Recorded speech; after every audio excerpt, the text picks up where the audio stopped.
Okay, we're looking at Genesis chapters 11 and 12. And the first question reads, if Abraham had ignored God's command in chapter 12, verse 1, who would have known? Who would have known? And the command here in verse 1 says, leave your country, your people, and your father's household, and go to the land I will show you. If Abraham had ignored this and simply stayed with his people, stayed with his father's family, no one would have known.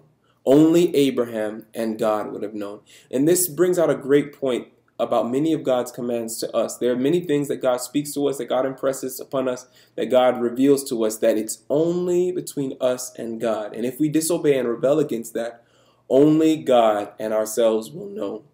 But Jesus talks about this in Matthew chapter 6. He says, your Father who sees in secret, and that's here including if he sees our obedience in secret, he will reward us openly. So we have very much encouragement to be obedient to God with these kinds of things. And also we have the promises of Abraham that were fulfilled, that God gave him when he had this command that was just between he and God. And so we, like Abraham, should learn to develop a habit of obeying these commands that are just between ourselves and God. And we have the promise of Jesus that our Father who sees in secret will reward us openly. All right, the next question is this. Make a list of each thing God promised to do for Abraham. This is in verses 2 and 3. He says he will make him a great nation. He would bless him. He says that he will make his name great. He would be a blessing.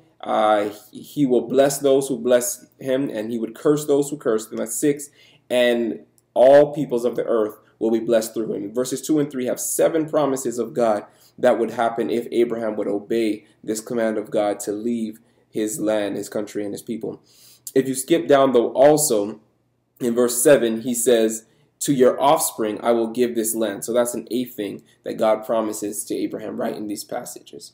The next question is, most of the things on the list benefited Abram, but some things benefited others, and list those things. In the verses 2 and 3, we have that in verse 2 it says, I will make your name great and you will be a blessing. The last part of verse 2, you will be a blessing. Of course, he himself will be blessed, but also God is saying that Abraham would be a blessing, and that's to others. Verse 3 also says that he would bless those who bless him. So as Abraham interacts with people and those people have a positive feeling and attitude towards Abraham, and they bless Abraham, God would also bless them. So that's another thing that would benefit others.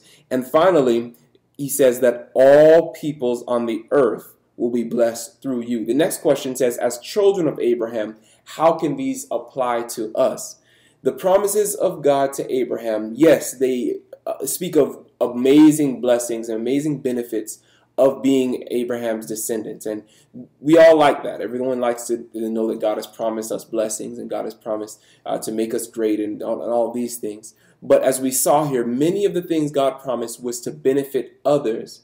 And so we as children of Abraham ought to be mindful that the blessings of God given to us ought to also bless others. That we should be a channel of blessings. God gives these blessings to us and they flow through us to others. And should we be thinking of ways, every time we receive an amazing blessing from God, we should be thinking of ways, how can I use this blessing to bless others? How can I use this to bring someone else benefit and blessing, as this is a part of God's promise to Abraham?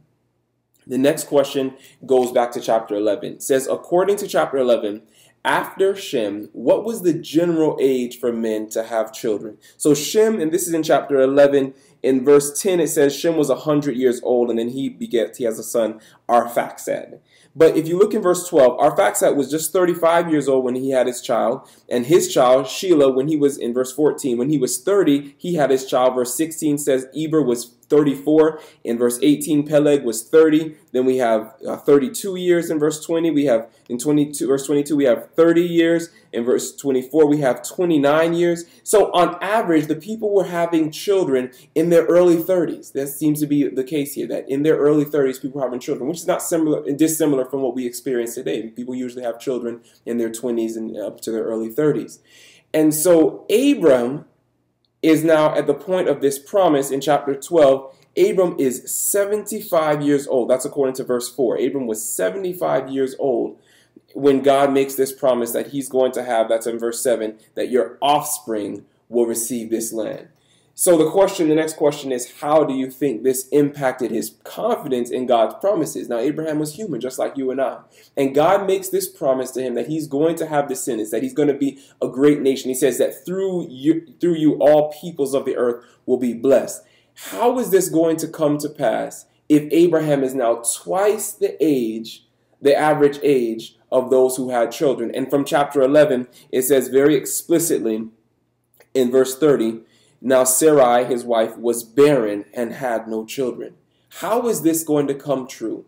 Now, Abraham, a man of faith, we see him obeying God's command to leave his family and to leave his kindred and go to the land that God was showing. But definitely Abraham, human like us, would have had some challenge, some struggle, believing this promise of God that he was going to have children now twice the age of childbearing. Now, I will admit that his father, Nahor, did have children at the age of 70. This is back in chapter 11 and verse 26. Terah lived to be 70, and when he became the father of Abram.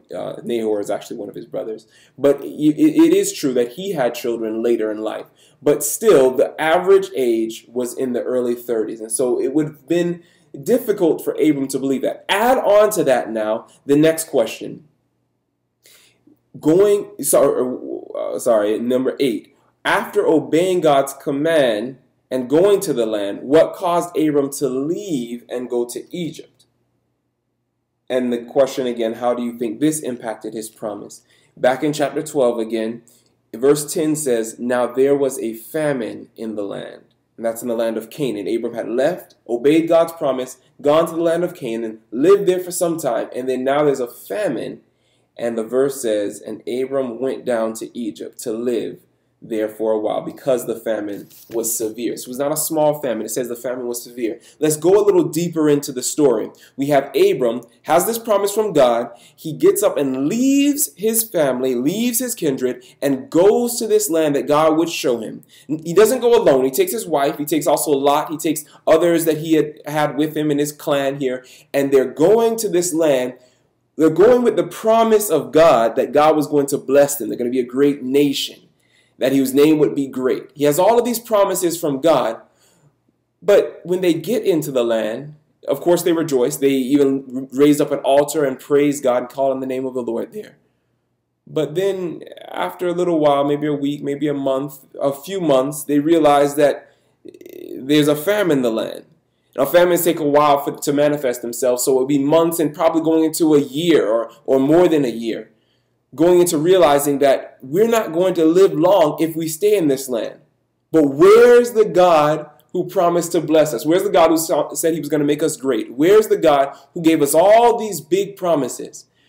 And eventually, we don't know how long, but eventually the famine was so severe that Abraham says we have to leave. We have to go and seek help from the pagans because apparently the gods of the Egyptians were taking good care of them. And our God, who promised us all of these things, has, as far as they could see, failed them and left them in this famine. I believe this was a very low point in Abraham's experience. His faith would have been severely tested during this trial. And then he goes to Egypt, and then he lies about Sarah being his sister instead of her being his wife. And then she's taken. And I think that also would have been an even lower point. God has seemingly failed you. The promises of God have not come true. And then now you're in this pagan land and your wife has been taken. How are all of these promises of God going to be fulfilled? We go to the next question. Going into Egypt, which of God's promises to Abraham had been fulfilled? Not one. Not one of the promises of God had been fulfilled. In fact, they seem to be even less likely to be fulfilled than they had been before. And before they weren't very likely. I believe this was a very low and very difficult point for Abraham. And again, as children of Abraham, I think we can get a clue into the experience that we maybe already have had, are having now, or will have in the future. That we have many great promises of God, many wonderful promises that we hold on to, but God at times brings us to places where it seems his promises are impossible. that they will not come to pass. Even brings us to the point where they seem like they have failed. Like it's beyond the point where they can be fulfilled. But we, like we see in Abraham's experience, have to hold on to what we've seen of God before. We have to hold on to the truthfulness of his word and hold on to the fact that though it seems impossible, with God, all things are possible. Then the next question is, coming out of Egypt, on the other side of Egypt, how many of God's promises were fulfilled? Well, let's take a look. One of them was that God said, I will bless you. Well, going into Egypt, obviously they didn't have much wealth, because if he had wealth, he wouldn't have needed to go into Egypt. But then in chapter 12, it says, because of Sarai, this is in verse 16, Pharaoh treated Abram well for her sake, and Abram acquired sheep and cattle, male and female donkeys, male servants and maid servants, and camels.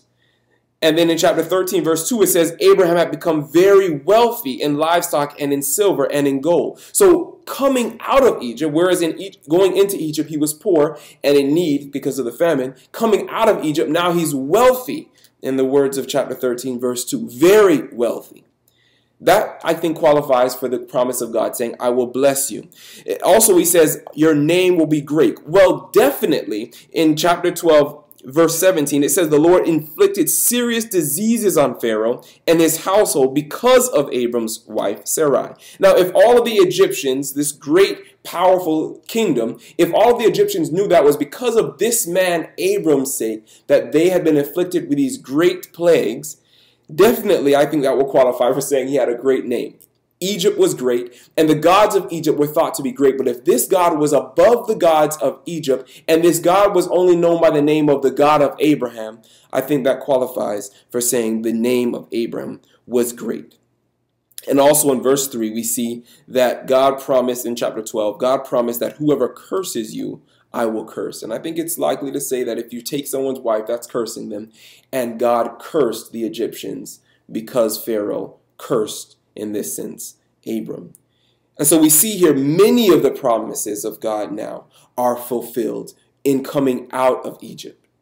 And so we see here again, going into Egypt, a very low point, but coming out of Egypt, Abram now has great reason to trust in God. And even though it's still unlikely that he would have a child in his old age, we see that God has shown himself to be faithful.